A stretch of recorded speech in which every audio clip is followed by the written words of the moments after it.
Who was Ernesto Che Guevara? Allow him to introduce himself. I wanted to succeed, he says, as everybody wants to succeed. I dreamed of being a famous researcher. I dreamed of working tirelessly to achieve something that could really be put at the disposal of humanity and be a personal triumph at the same time. I was, as we all are, a child of my environment. Through special circumstances, and perhaps also because of my character, after receiving my degree, I began to travel through Latin America and got to know it intimately. I have visited, to one degree or another, all the countries of Latin America. Given how I traveled, first as a student and afterward as a doctor, I began to come into close contact with poverty, with hunger, with disease, with the inability to cure a child due to lack of resources, with the numbness that hunger and unrelenting punishment cause until a point is reached where a parent losing a child becomes an incident of no importance, as is often the case among those classes who have been dealt the heaviest blows.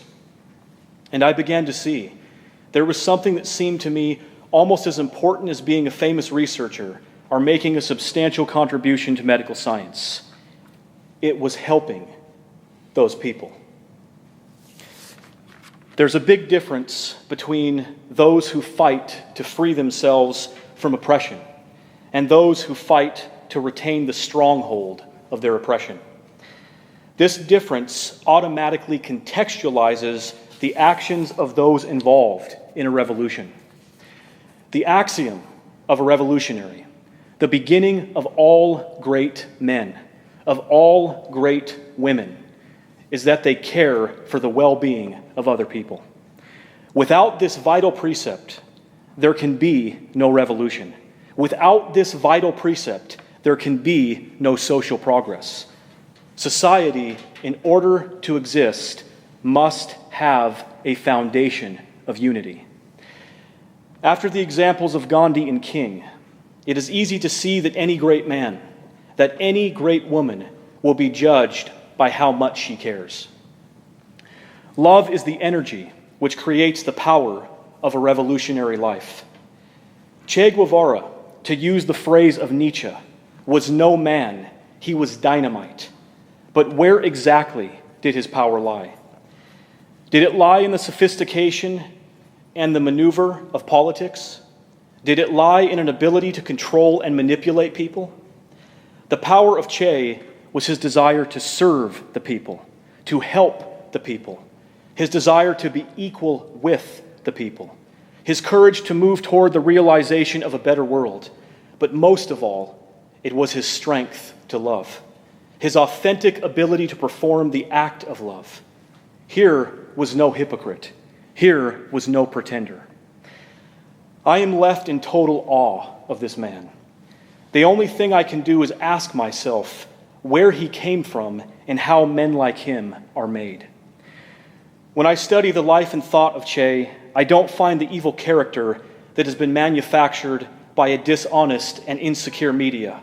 I find a figure of beauty who did the best he could, who did all he could to make the world a better place. Ladies and gentlemen, this man did something perhaps we can never do. He denied himself power even when it was his to take. And because of this, it is hard for us to understand the ethos of a man like Che. The vast majority of men are motivated by power.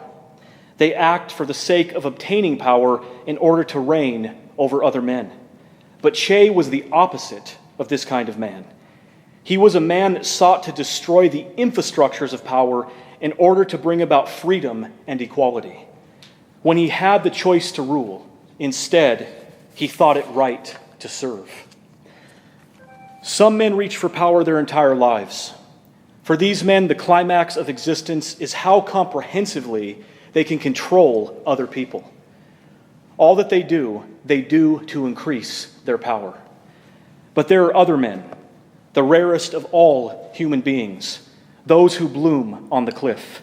They put forth their flower, not to control, not to seduce the traveler who is passing by, but to selflessly increase and heighten the quality and awareness of his existence. There are those who give of their own existence purely for the sake of enhancing the existence of others. These men and women thrive only when other people thrive. Such persons are rich in themselves, deep in the vault of the integrity of their being, so much so that they seek to build up the weak spots in humanity. This is precisely the greatness of a man like Che. He could have taken power. He could have lorded over other people. He could have asserted himself. He could have exploited ignorance unto his own advantage, but instead, he sought to educate, to build up the vital center even at the total cost of himself, because he knew that the only world worth living in is a world of solidarity. Or as he put it in a touching letter to his children, each of us, taken in isolation, is worth nothing. Ernesto Che Guevara was only 39 when he died, and in that short time, he had completed his degree in medicine and won liberation for the Cuban people.